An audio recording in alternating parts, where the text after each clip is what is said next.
Vous voulez savoir comment protéger un animal contre les parasites externes? Vous avez choisi la bonne vidéo. Car oui, vous allez devoir aider les propriétaires à s'assurer que leur animal est correctement traité contre les parasites externes. Moi? Et pourquoi est-ce important? Pas simplement parce que les puces, les tiques et les insectes volants sont envahissants, mais aussi et surtout parce qu'ils peuvent transmettre des maladies potentiellement graves.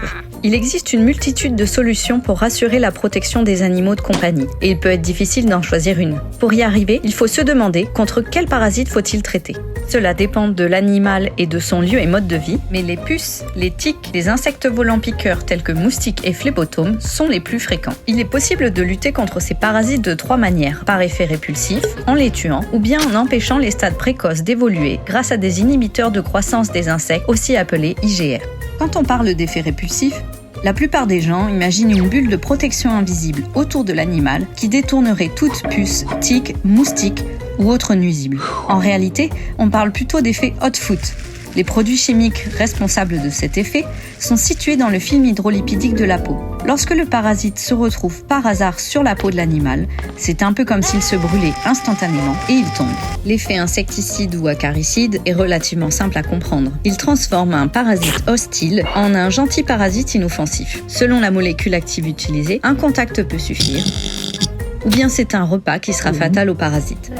Enfin, les IGR sont des molécules responsables du passage des insectes d'un stade juvénile à un autre. Ils n'agissent pas directement sur les parasites, mais sur leur stade précoce, empêchant leur développement.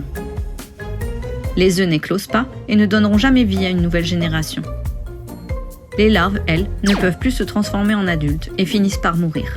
Il existe 2 types de produits antiparasitaires. Les produits à action topique, comme la plupart des pipettes, colliers, shampoings, poudres et sprays. Ils sont appliqués sur l'animal. Les produits à action systémique, tels que les comprimés, produits injectables et quelques pipettes, sont eux administrés à l'animal. Généralement, les produits à action topique restent en surface de la peau, contrairement aux produits systémiques qui n'ont aucune action de surface et sont métabolisés par l'organisme dans lequel ils restent un certain temps. Au sein des produits topiques, nous allons développer les pipettes et les colliers car ce sont les plus utilisés.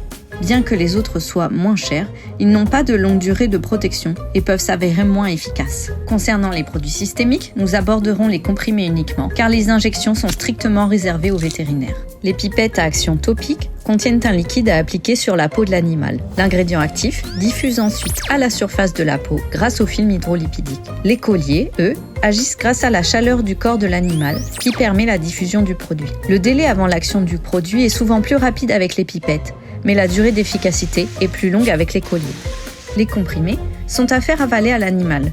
La molécule active va être véhiculée par le sang de l'animal dans tout le corps. Comme elle n'est pas présente à la surface de la peau, il est nécessaire que le parasite prenne un repas sanguin pour être exposé au produit. La durée d'efficacité des comprimés est globalement similaire à celle des spotones. Si votre chien n'aime que la nourriture premium et les nains de jardin du voisin, cela peut être difficile de faire avaler le comprimé, surtout s'il doit tout rejeter par la suite. Les pipettes nécessitent une précision minimale pour appliquer le produit directement sur la peau. Le risque est d'en mettre plus à côté que sur la cible, ce qui risquerait de diminuer l'efficacité du produit.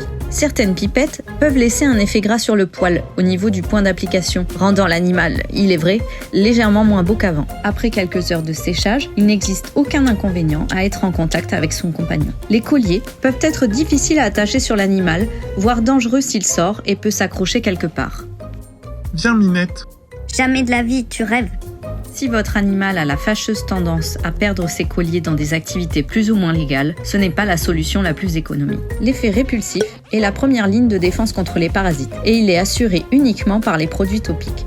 En effet, les produits systémiques nécessitent que le parasite prenne un repas sanguin pour ingérer la molécule et ce repas peut permettre au parasite de transmettre les maladies. Les produits systémiques permettent cependant de réduire le temps de repas du parasite, ce qui diminue ce risque de transmission de maladies.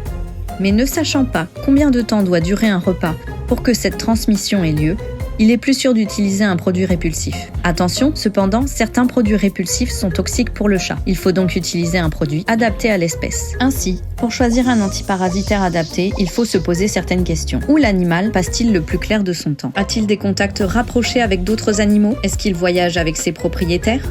Le propriétaire veut-il traiter contre un parasite en particulier? L'animal est-il un chien ou un chat? Le propriétaire peut-il donner le comprimé à l'animal sans être marqué à vie? L'animal est-il prêt à porter un collier pendant plusieurs mois? À l'aide. Peut-il appliquer une pipette facilement? Se souviendra-t-il du renouvellement du traitement? Est-ce qu'il lave son animal fréquemment?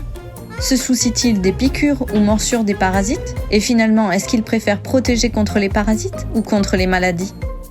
Ainsi s'achève cette vidéo sur les différents moyens de protection contre les parasites.